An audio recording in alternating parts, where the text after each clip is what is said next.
Kaibigan, gusto mo ba na maging aktibo ang mga positive energy sa loob ng bahay mo?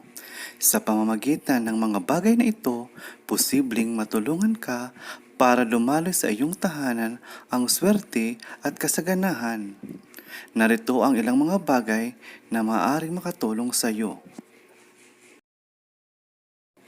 Ang mga bagay-bagay na ito ay makikita at pwedeng i-display sa loob ng bahay.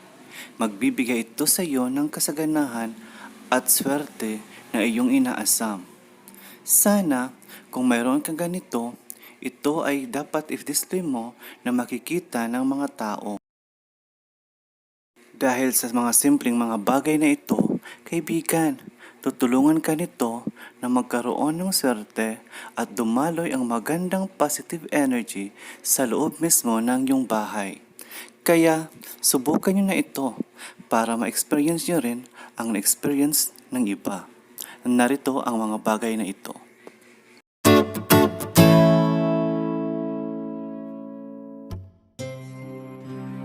Elephant figurine. Ito ay simbolo ng katalinuhan, katapatan, at katatagan. Fresh flower. Nag-a-attract ito ng positive energy at good vibes sa iyong tahanan. Insenso. Nagtataboy ng negative energy, entity at naglilinis ng aura ng kapaligiran. Mga prutas, simbolo ng kasaganahan at prosperidad sa loob ng bahay. Ladybugs, ang insektong ito na kulay pula ay itinuturing na maswerte sa isang tahanan.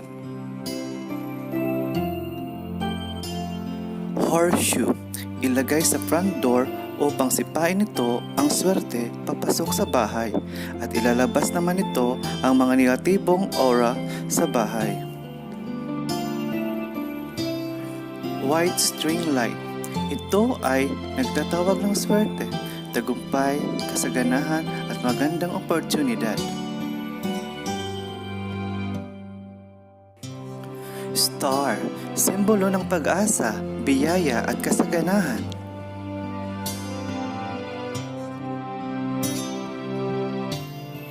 Bells, nag-a-attract ng positive vibes at energy. Nagtataboy din ng mga negative energy sa loob ng bahay at papasok. Wind chime, nakakapag-attract ng bagong oportunidad at nakapagtataboy din ng negative energy sa loob ng bahay. Pero kaibigan, nasa sarili pa rin natin ang pagkakaroon ng swerte. Maging mabuting tao at masipag lang. Ang lahat ng ito'y iyong matatamo. Ang tagumpay ng bawat isa ay nakasalalay pa rin sa ating mga kamay. Yan po ang mga bagay-bagay na magbibigay swerte sa inyong lahat. Maraming salamat po. This is Jordan for I Am the Clothing.